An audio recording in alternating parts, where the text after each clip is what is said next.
My guest tonight has an interesting name and an interesting way of looking at the world and the amount of technology we should be putting in our bodies.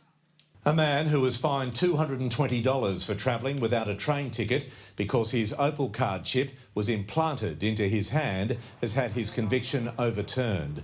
A district court judge said Meow, Ludo, Disco, Gamma, Meow, Meow wasn't trying to avoid the fare and his case was highly unusual. Is it worth it? Yeah, I look forward to the day that I can do this legally and that I'm not prosecuted for it. Please welcome Meow, Ludo, Disco, Gamma, Meow, Meow. Welcome, friend. Thank you. Thanks for being here, man. Okay, now lots to talk to you about. Just straight out the bat, I don't want to get too personal. When you're having sex with someone, do they call out the whole name? No, they just meow and purr a lot. That's very cool. All right, now, as that news story suggested, you took one of these. This is an Opal card. This is the transport card system in New South Wales, in the city of Sydney specifically. You took the chip in this and you put it in your left hand so that you could get on public transport and swipe on with a chip. Why did you do that?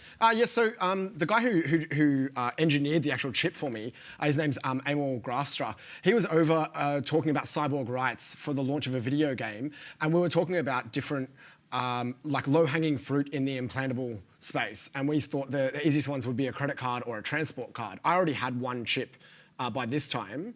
So you can... What does that do? You have a look, you feel this one. Oh, this is gross! Oh, it moves a little bit! Yeah, so it's about the size of a grain of rice, and at the moment this one has a link to a Facebook group called Goblin Hour.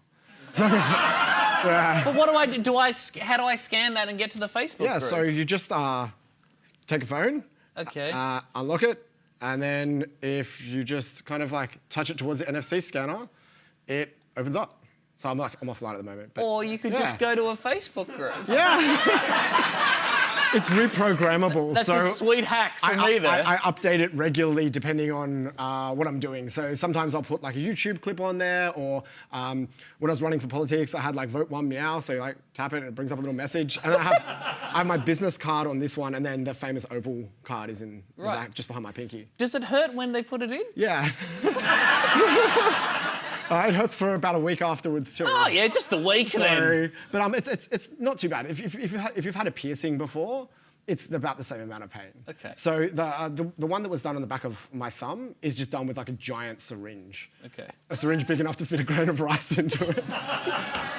Lord! Now people hear this and I think, man, you are crazy. They might also look at your name and go, that guy's crazy. But it is amazing looking into it how much this is picking up. In Sweden, they generally have implants for the public transport system and it's going along. People implant cameras into their eyes as part of body tech. There's tattoos that can monitor your heart rate. We have a clip here. This is Mike Seeler. He's a biohacker from Brooklyn. Have a look at this. I am probably the most electrically sensitive person in the world.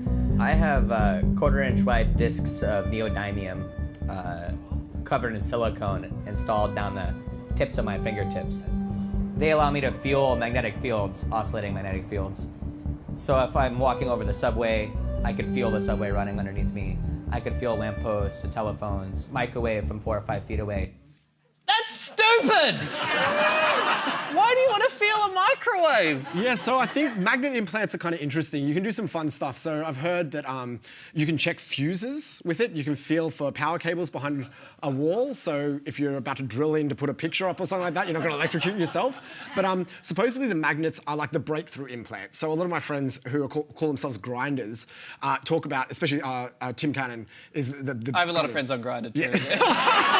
I'm sure you do. They like to put things inside the body. Implanting, yes. It's a similar vibe.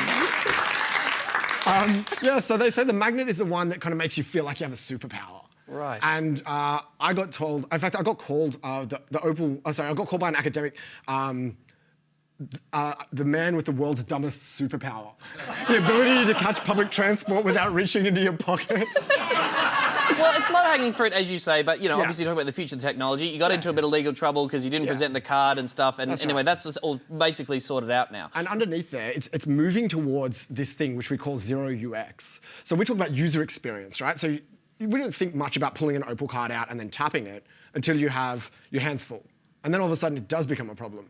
So a lot of these implants are moving towards changing the way that we interact with all technology. But you just don't like the annoyance of holding things? I think it's cool, but like it's also convenient and useful, like on top of that. Yeah. Yeah. Well, we here at Tonightly, we've been thinking about the future of biotech as well, Fantastic. and implants and stuff. We want to run some ideas by you that, maybe you could work on. You have a Please. lab to work on this kind of stuff. Plastic bag ban happening at the moment, pissing a lot of people off, getting Yep. very annoyed. We were wondering, like, what if you, on your wrist, Yeah. you could just sort of like shoot out plastic bags when you go to Woolies? What do you think of that? I just take reusable bags, but I think boomers would love this. Boomers would love this shit, It's yo! brilliant, yeah. Maybe I can like exchange it for a mortgage or something. That's a good idea. Another idea, okay, what if you're like a senator, like David Leinhelm, who says a lot of dumb shit, you don't know when to shut up, bio zipper, boom, sir. I would have a lot of uses for these. That would work out as well. What about, what if you're a confident person? You're a really confident person with, with a lot of confidence in your life, but you also care about the environment. Okay. So you can get solar panels installed just to fuel your big dick energy. That's kind of... Do you think... I like how it attacks to the nipples as well. That's good.